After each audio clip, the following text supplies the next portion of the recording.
popcorn where I start the discussion. Want to know some more fun facts? Isn't it awesome to see some of your favorite content creators and favorite people, honestly, that you follow here on this tab, be a part of this amazing community called the Nerd Initiative? So we got to talk about the name. So yeah, I mean, it's I always love these origins. How did you come up with Paperweight Entertainment? Like, where did that name stem from? Yeah, that's one that people ask me that a lot because it's not something you would associate with the kind of stuff that I talk about. It actually stems from years and years ago. My two best friends and I, the guys that actually run Paperweight Entertainment, the podcast and everything with me, we were kind of throwing around the idea that we wanted to open up a comic book shop in our local town because we'd never had a comic book store in our area. And we wanted to do like comics and games and things like that. And so we brainstormed for forever. And one day the idea just came about, I don't remember who, but Paperweight Entertainment, because we were talking about doing things like tabletops, so dice, miniatures, things like that. They're little paperweights. And then entertainment, everything with everything else. And it just kind of stuck. Yeah. And so that has been the thing that gosh, how long ago was that? That was probably 7 years ago. And it's just one of those things that came about. And so when I decided to start the podcast in 2021, I just thought, well, I've already got the name. I might as well stick with it. I had to change up the logo a bit. It used to be a set of dice sitting on a comic book, like a paperweight, keeping it while the pages were like rippling. But yeah, so that's where that came from. It was one of those things that was a really great name for a store, not a great name for a podcast, but it stuck anyway, and that's where we are now. Yeah, well, it's the quality of the content, not really the name. Look, I always love the cell phone wallet keys. Yeah. I mean, names are, they just kind of like become, it's what you feel, right? So I think Paperweight's a great name actually, but it's unique too. Yeah, it is unique. So we got that. But yeah, so when I decided to start the podcast, I wanted to stick with that name, but I had to change up the logo. So thankfully, like I said, I keep mentioning this because I've got one of the members of of our team that actually does our social media is a phenomenal graphic designer. And I drew up this really rough, terrible pencil sketch idea of like a Funko Pop with an Mandalorian helmet on Iron Man armor with a Batman cape holding a Captain America shield and a Green Lantern ring. That's cool. And he came up with this incredible thing. And it's just, he's amazing. So I always have to kind of shout it out. Trent, if you're watching this, you're awesome. Thank you. But yeah, we'll have to get like the graphic, and what we'll do is we'll lay it over the entire video, like in the corner by you. I mean, obviously we'll superimpose like photos from like the site and the podcast too, but that'll be really cool because that's like a cool logo and like a cool story behind it. So tell me, like taking it back to your earliest memories of comics. I always love hearing people's kind of like nerd origin stories. And I love hearing about their first experience of like, this whole world kind of opening up to them. Like, how old were you? And like, how did you come across like comics and superheroes? Like, how did that kind of like come into your life? Yeah, well, and like I mentioned, we didn't have a comic book shop, so I didn't get into superheroes from the comics. I got into it from the movies and the TV shows, which is why they're still so near and dear to me now. That's why I focus on it so much. So it started with like '89 Batman, and then Batman the Animated Series, because I was only 4 when Batman came out. I'm on the younger side. I don't think I can keep saying that for much longer, but I'm gonna hang on to it. But so I was only 4 when '89 Batman came out, but I remember the toys, I remember watching the movie, and then Batman the Animated Series. But when it really came into focus for me is X-Men the Animated Series, Spider-Man the Animated Series, and Iron Man the Animated Series, which is when I found out about this guy behind me. And I fell in love with that character. I fell in love with Marvel. I was already big into DC because I feel like all little kids of a certain age love Superman, they love Batman, they love Spider-Man, but X-Men and then Iron Man really just kind of ignited something in me. And from that day on, so Iron Man was in '94, so it would have been like 9 years old. But yeah, ever since then, I've been in love with everything that has to do with anything based off of comics, like the TV shows, video games, the movies. Of course, I have a love for the comics, but that didn't come until later. Because I didn't have access to them. So I didn't start the first time that I was actually able to read comics consistently. I actually had a direct subscription from Marvel for the Ultimate Spider-Man, the Bendis run, like the original run, and whatever the current run of Iron Man was. Those were the two things I got every month from Marvel directly, because I just couldn't go to a shop. And then I, got old enough to drive and was able to start finding out that, hey, there's a comic shop like 40 minutes down the road. I can just drive to that.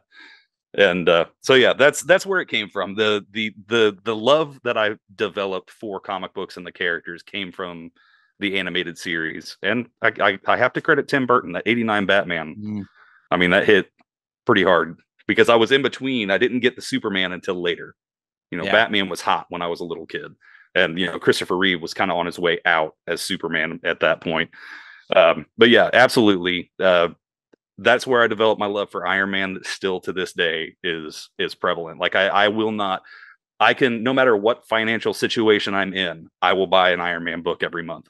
No matter what, I will make sure that I get that issue so that I can check it out. What do you think it is about, Iron Man and Tony that like really kind of like resonates with you? Because I mean, it's always interesting to kind of dive into and think about the characters that like really grab us. Like, what do you think makes that character so, I don't know. I've asked myself that so many times, because he's not a relatable character. I mean, Stan Lee created him to be unlikable. He's certainly an unlikable person. I'm not a billionaire. I'll never be a billionaire. I'm not a genius like he is.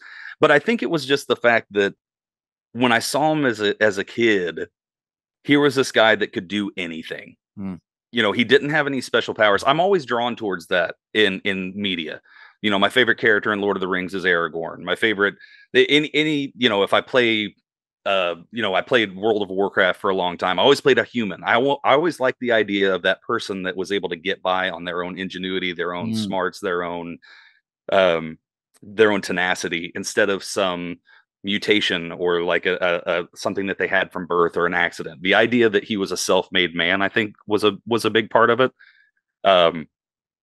Because I was always kind of a lazy kid. The idea that there's this guy, not beating myself up. Facts are facts. I was a terrible student, kind of a lazy kid. I liked reading comics, so I didn't do a lot in school. But the idea that here's this guy that will, no matter what the situation is, be able to handle it because of his own stubbornness and his own determination to get the job done, which I know is a very Batman type of thing as well. And I was going to say that people will say that Iron Man is a Batman ripoff, and that's fine.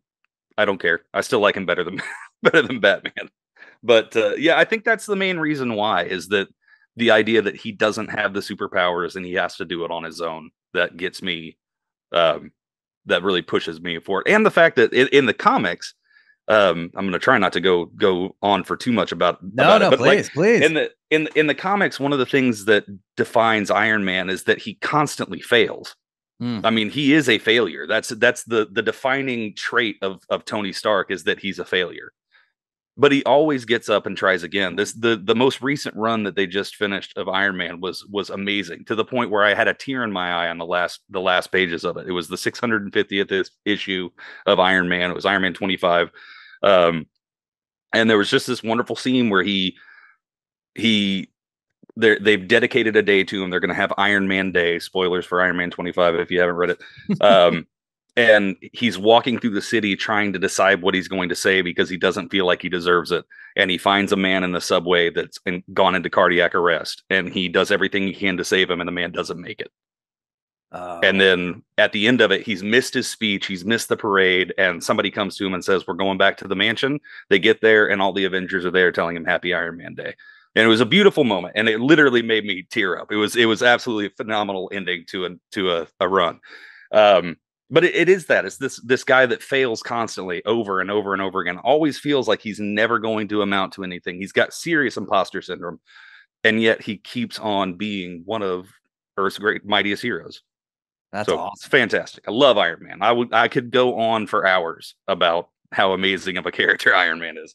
No, I was going to ask you. So, I mean, that's when you were like, "Oh, I won't go on." I was like, "No, please." I was going to ask you, because I know you've read quite a few books with Iron Man, which I think, again, like, is an amazing thing when someone can really dive into anything. And again, like I think, again, I always say we talk about like the word fandoms and like what those are. And I think it's anything that you're passionate about, as long as it's positive, it could be anything. I think it's a really impressive thing when someone like dives into it and really wants to learn all they can about something, whatever it is, and are into it.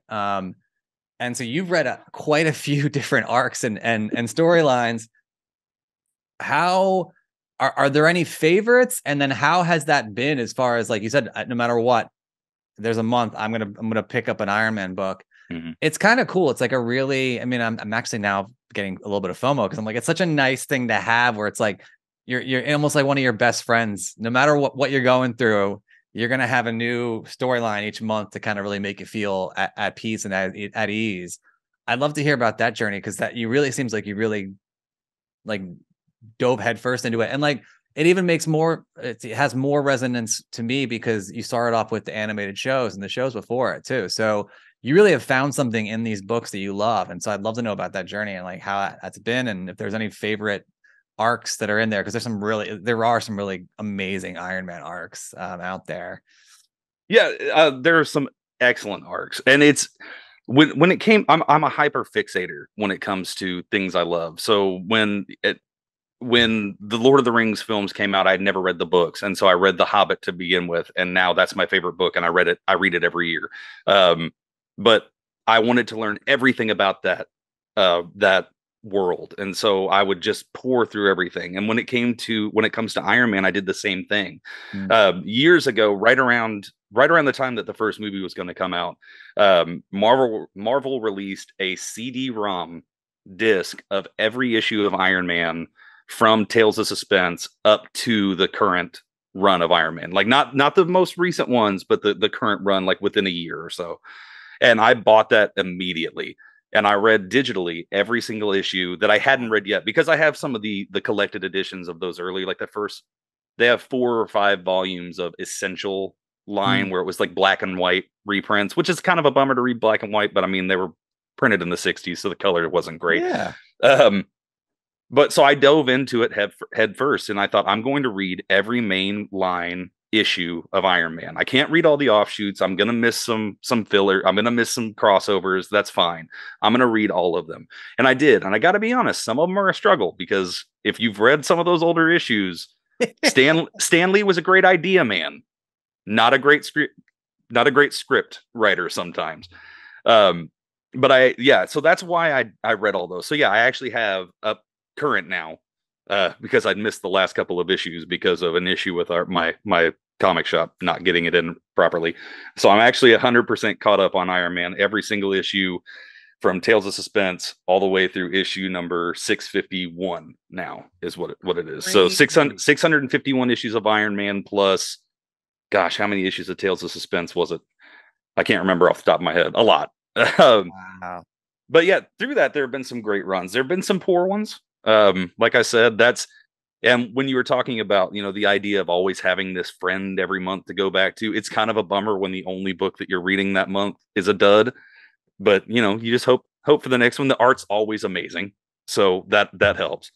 But as far as runs that I really love, 100% the Warren Ellis run at the beginning of Invincible Iron Man in 2000, and it started in 2003, ended in 2004. That's the Extremis arc.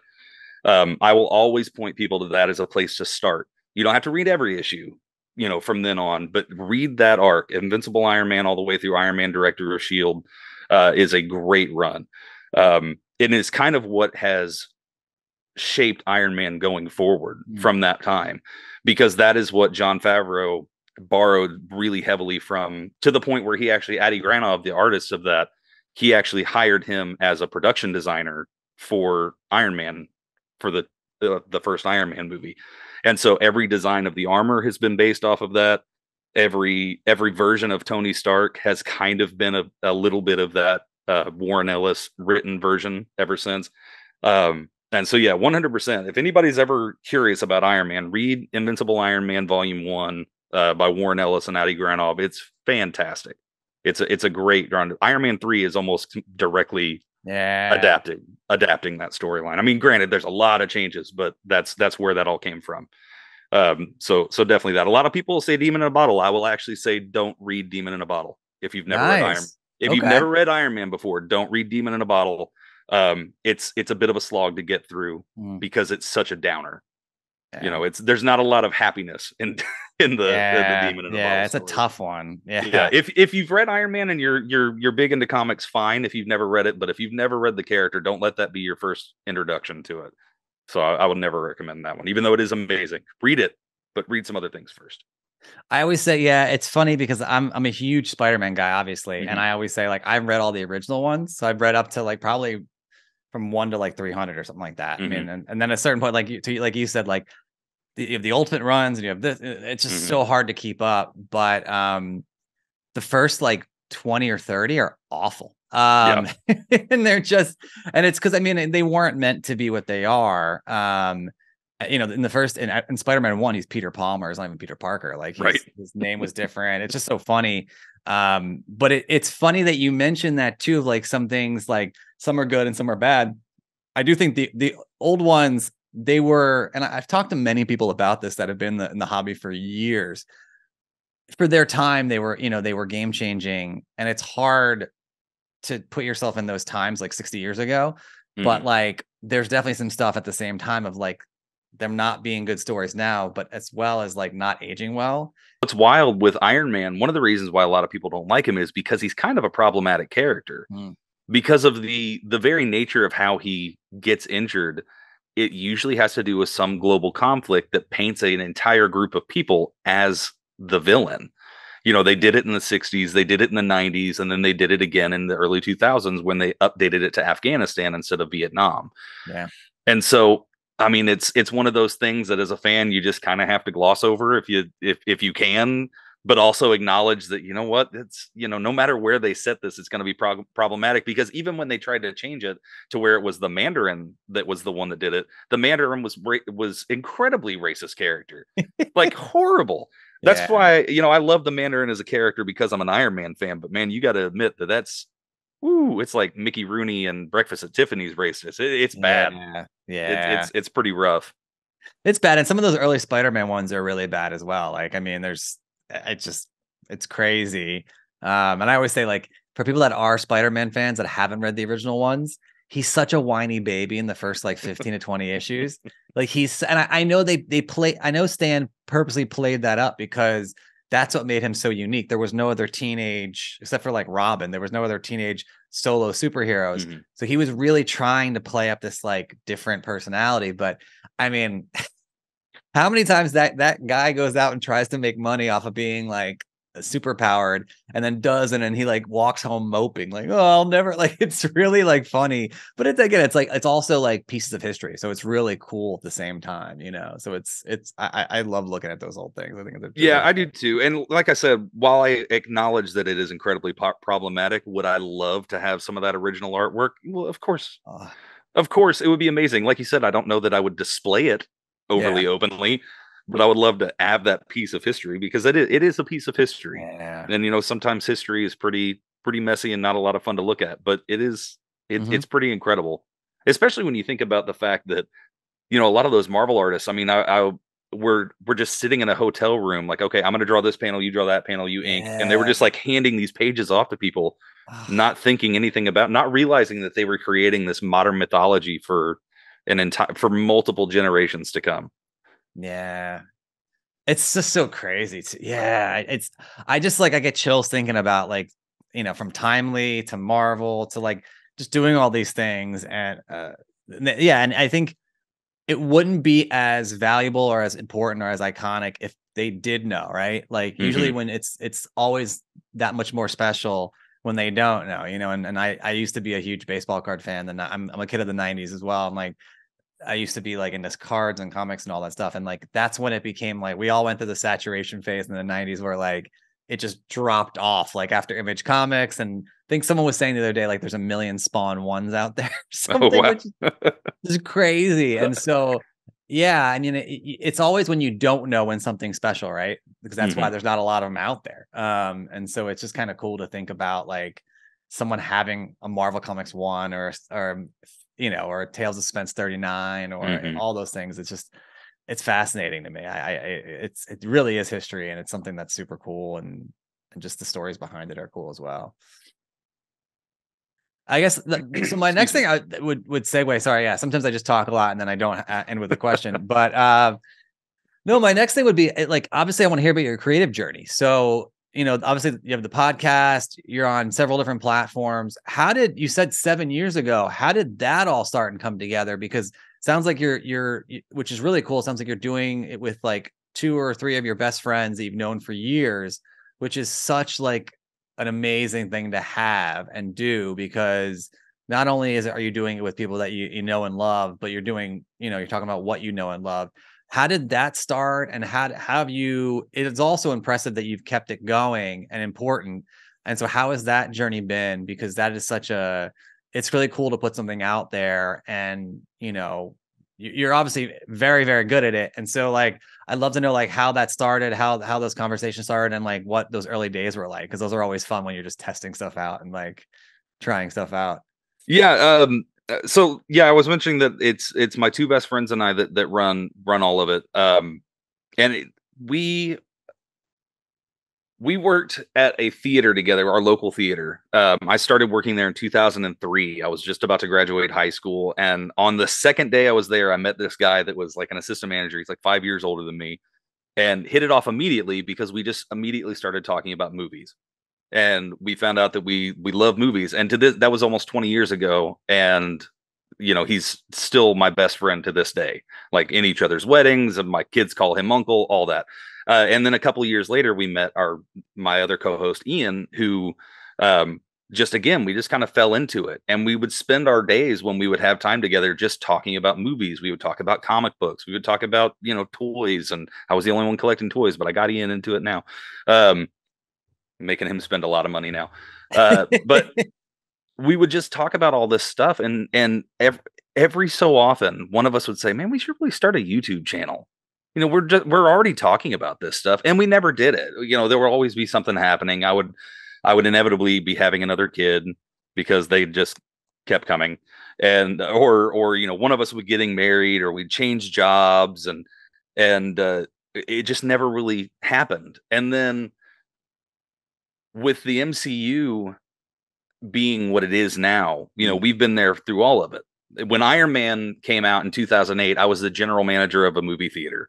And so like, I was right there in it, I was going to say, what was that like being a lifelong Iron Man fan? And sorry to interrupt you, because I was thinking about that earlier when you said that, like, and I know a lot of people doubted it because it was, it wasn't like the X-Men or whatever, but that must be amazing to have that movie come out and was such an amazing movie and such an amazing runaway hit.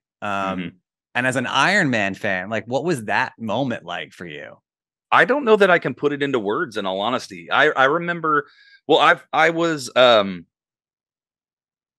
following it for years, because Iron Man, for those that don't know, was in development hell for 6-7 years before it finally came out. It was one of the characters that they had sold the licensing rights away. It went through New Line, Miramax, I think Lionsgate for a little while. Tom Cruise was assigned to produce and star in it for 3 or 4 years. They just kept going. Nick Cassavetes was going to direct it for a while. It was a whole thing. So I would follow that religiously. And when the rights reverted back to Marvel and they announced that they were going to start a studio and that Iron Man was going to be the one that they were going to kick everything off with, I was almost in disbelief. I couldn't believe that would be the character they were going to do. It was like, surely they'd do Captain America or Thor. Even Thor was more well known than Iron Man at the time. But yeah, and so I followed it so much constantly. I used to check websites. There were 3 websites that I would check every single day, multiple times a day, for any news of what was coming. And so then they hired Jon Favreau, and I've been a huge fan of him as an actor and a filmmaker for a long time. And then when they hired Robert Downey Jr., I was one of the few people that I knew that got very excited. And that was a big thing, because people don't realize how big of a gamble that was. Yeah. But I remember telling to Bob and Ian, the 2 guys that are running the show with me, they were like, really? Do you think that Robert Downey Jr.? I said, he's going to be perfect. I guarantee you. I promise you right now, You know, I don't get things right a lot, but I got that right. I had that prediction. I said Robert Downey Jr. This will be the defining moment in his career. He's going to be perfect. This is the best casting that's ever been in a comic book movie. And then the first, right, you were dead on. Well, like, you know, a broken clock's right twice a day. Yeah. So I was pretty happy about it.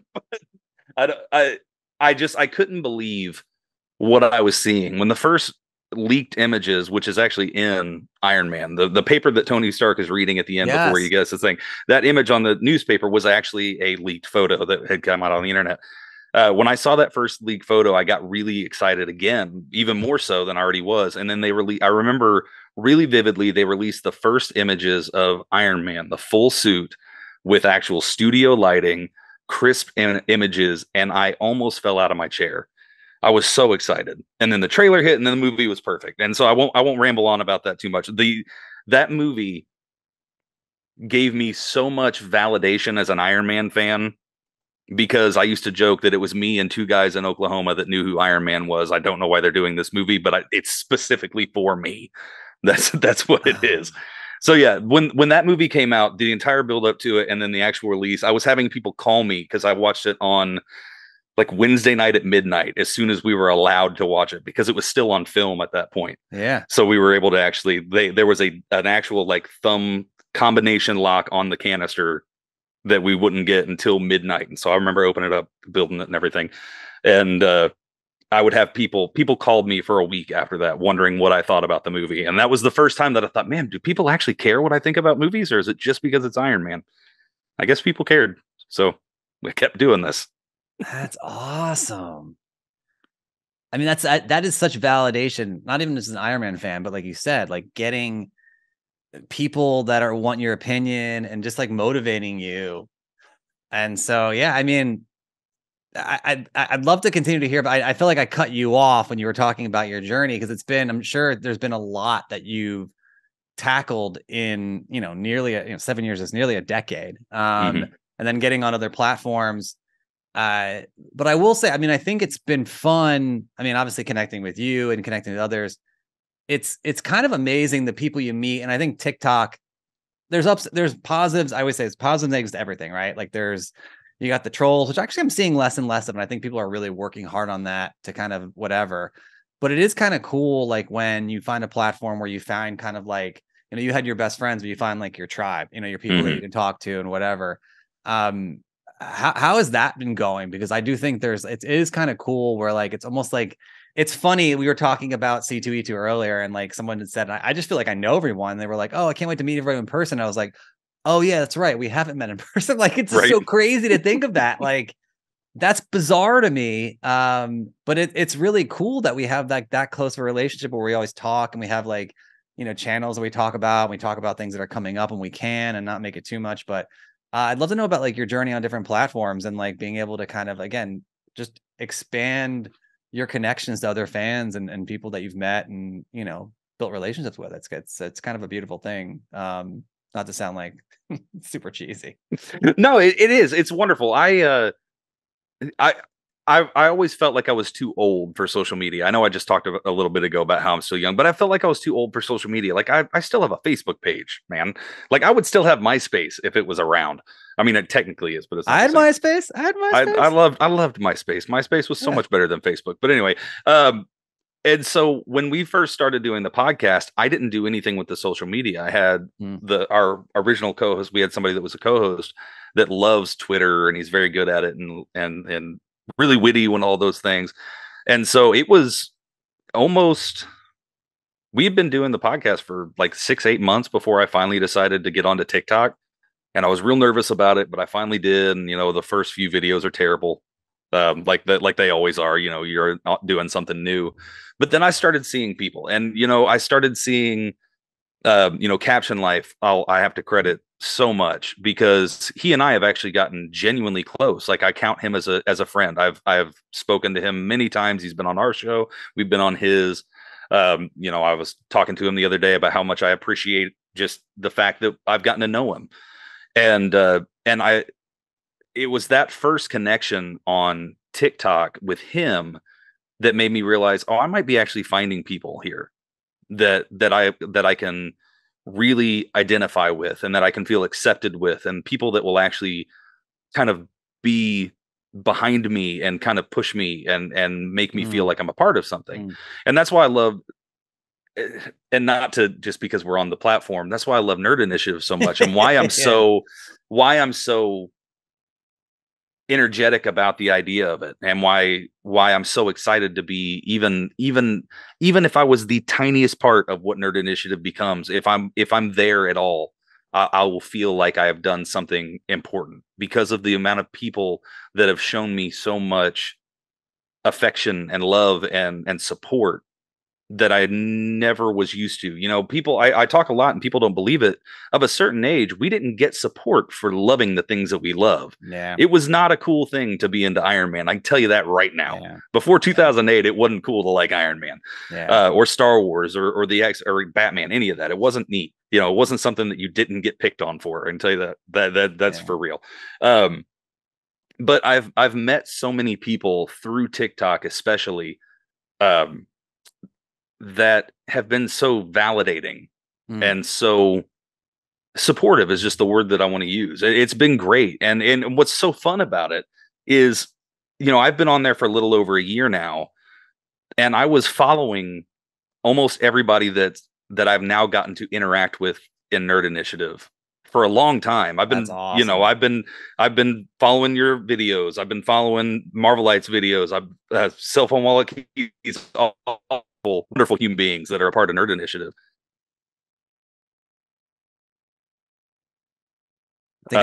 No, I think that's beautiful. And I mean, the one thing I want to say, because like I caught most of that, I want to say, one, you were saying if I could be a little part, you're a huge part of what we're doing and what we're all about.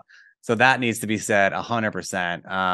I mean, and I mean that, like I said earlier before we were filming and whatnot, like we talk about you all the time, man. And they're like, if you want, there are big plans, because you are, again, it's all about good quality people. And as much as you want to do, or as far as you want to take it, we're grateful for it, because you're just awesome. I mean, that's all. It's not very eloquent, but that's all I can say. I mean, and it's always cool, because we've seen a lot of people come and go and like join in, and when someone comes in with like so much passion and enthusiasm, and is like, that's the whole point. It was like, it's supposed to be like a sandbox for people to collaborate and connect and have fun, and we have a lot of ideas in the future, and to grow and learn from each other. But when someone comes in with so much passion, we're like, it's the whole reason this thing exists, you know. And it shouldn't matter who's who or whatever. It's really all about like just people's like just attitude and passion and what they want to do, and it's awesome. So it's really it's amazing. Yeah, I can't say enough. So that's where I'll stop off. Gotta ask though, I think the other thing I will ask is, we talked about the beginning.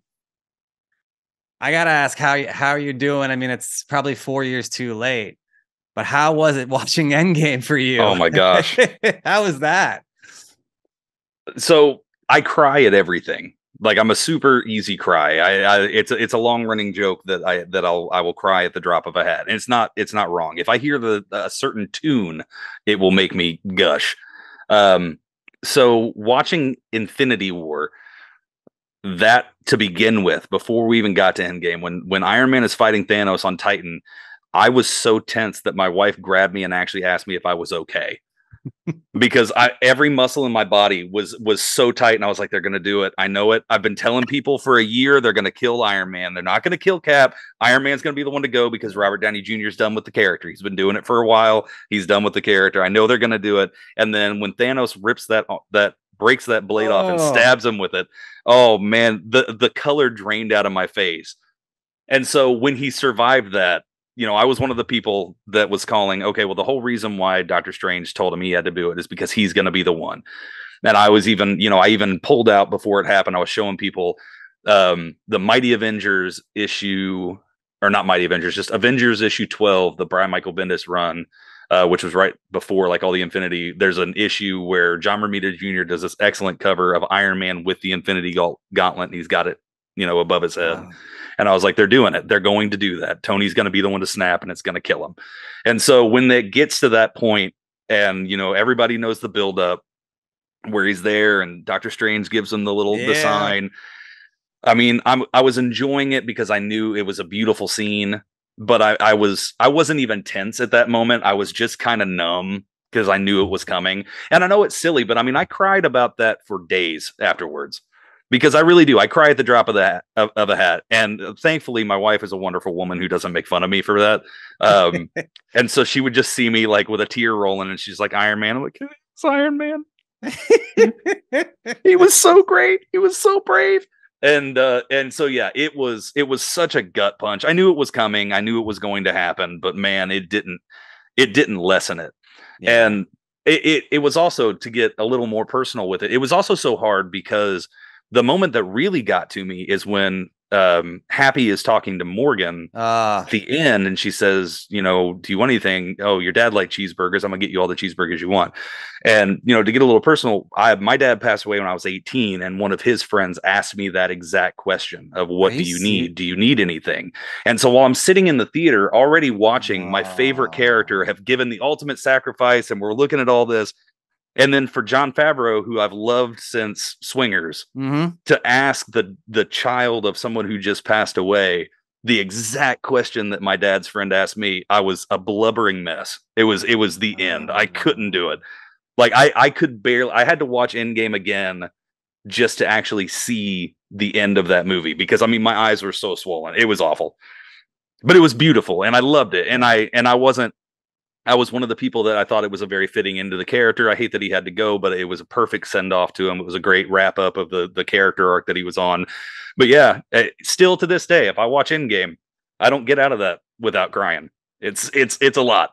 I mean, I will say that, look, I think, we have to, you take a step back and you think about what this is. It's art, right? And I think, people, it's been happening for hundreds of years. I mean, people will sit in museums and stare at a painting and cry and feel emotion, and everyone interprets it differently and resonates it with what they know, right? I mean, I think that's what makes art so emotional, is like you take it into your experiences. I mean, I for me, and this is I think this is more random, like Guardians of the Galaxy Volume 2 gets me at the end, because my grandfather basically raised me. Like, I wasn't close with my dad. And so that whole thing with Yondu, it's like, that's the one that resonated, where I was like, oh, you stop. Like, and that whole connection, that relationship. So I think, I think that's art, and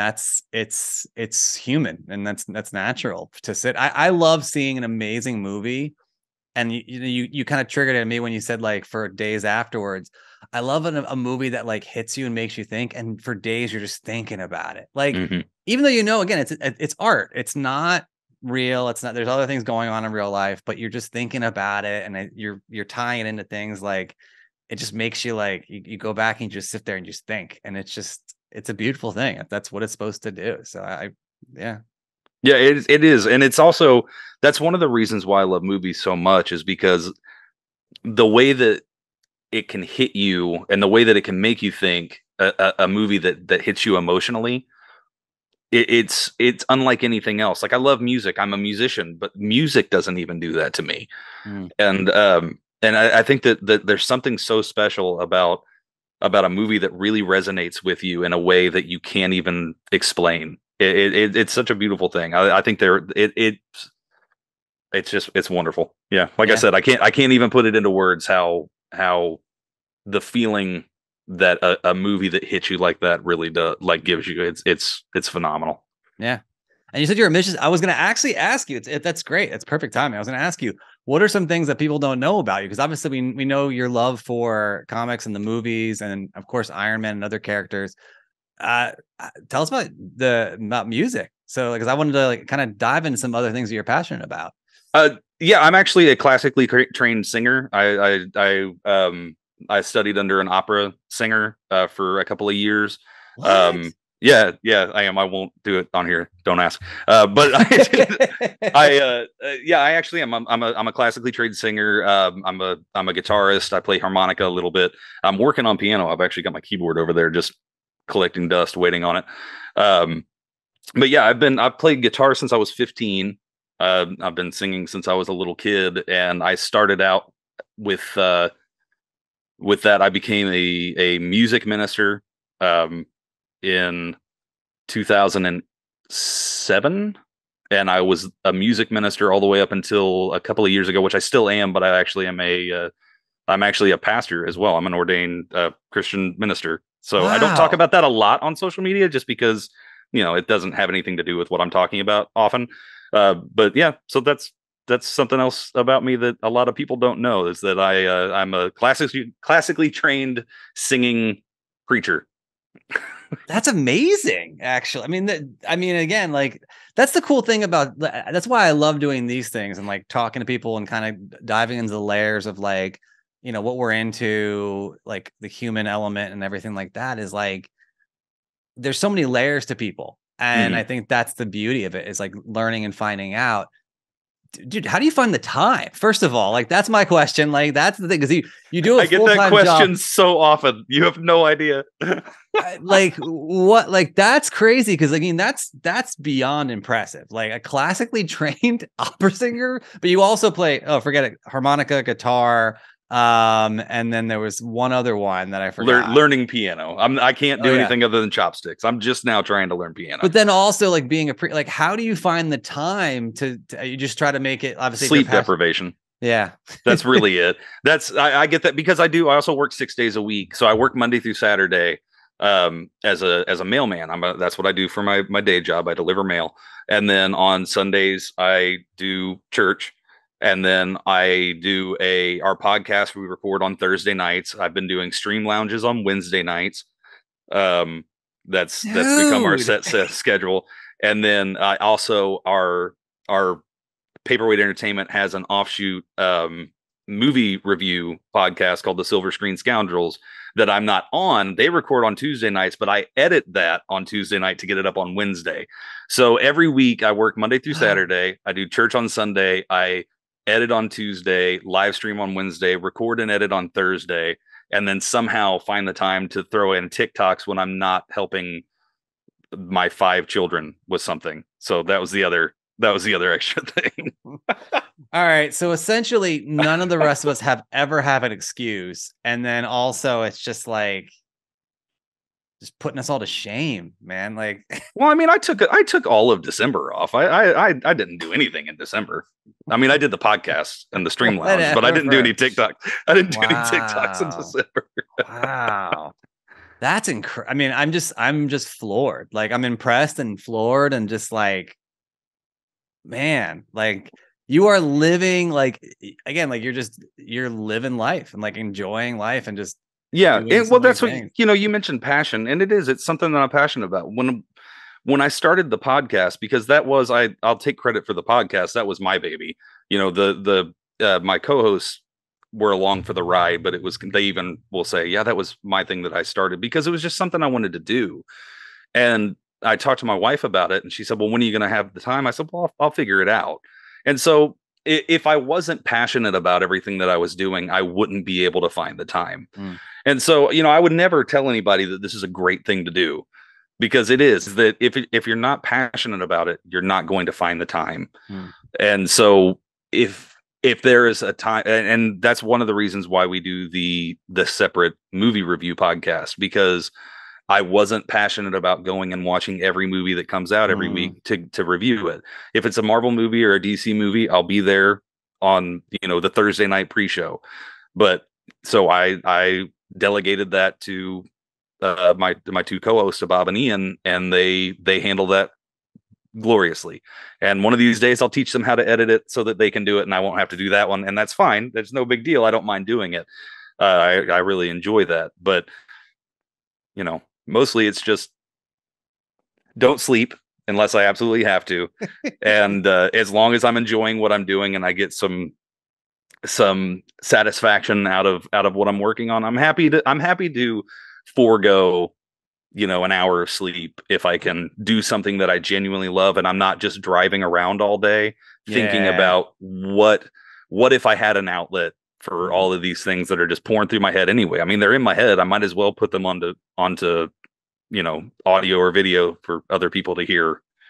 So it's exhausting at times, but it's always worthwhile. And then one of the last two questions I'll ask you is, 5 kids, are you able to enjoy and share your passions with them? Because I mean, that's got to be, I have not crossed that bridge yet, but we'll see hopefully soon. And that one of the things that excites me is that ability to, like, my wife always says that she's like, with all the things that I have, she's like, if we have a son, he's going to get the best like education, but also like the best stuff. I mean, just like whatever. Yeah. Is this something that you're able to kind of like share with your kids? Because I mean, it must be a blast to kind of like, I can't imagine that. It gets me so excited just thinking about that kind of stuff. Yeah, I am. Thankfully, again, I talked about my wife being so supportive. She's a nerd too, not to the point where she ever wants to be on a podcast or anything like that, but she loves Marvel movies. She loves the DC movies. She really enjoys all of that. And so our kids are kind of just predisposed to be nerds. And so what's great is my oldest is 10. My youngest just turned 2 this past weekend. And so I've got this wonderful age of 10, 8, 6, 4, and 2. And so I've been able to share a lot with them, especially the oldest. My oldest loves Gwen Stacy. She loves Spider-Gwen. And so we went and saw Into the Spider-Verse. They were just the two of us. That was like our first daddy-daughter date where we got to go and see that. And it was this wonderful thing where now, we're watching through all the Harry Potter movies together. And she I showed her Shang-Chi for the first time a couple weeks ago. And it's this wonderful thing of getting to see them begin to love the things that I do without me telling them they have to. That's a big thing. I think that's a trap that parents fall into, is they kind of want to force that. I remember we went and saw Lightyear last year, and my oldest son is 4, and he was just starting to come into that point where movies and TV show, he's really starting to understand what's going on. And so I loved taking him to see Lightyear because I got to see in him the spark that I had when I saw Star Wars when I was 5.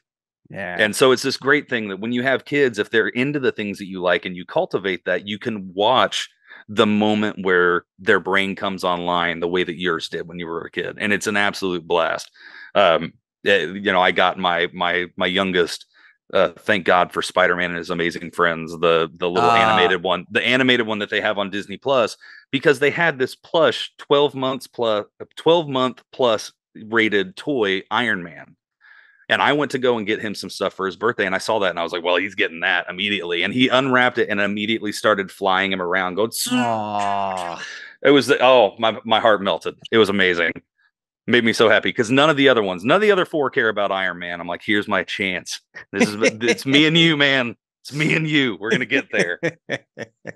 And you mentioned, I caught that though. You mentioned 5 years old with Star Wars. Was that the one that like just had you hooked like that when you saw Star Wars at 5? That was it. Star Wars was my first fandom. Marvel has surpassed it in years past, I think, just because of the sheer amount of everything that they're doing, especially with the MCU.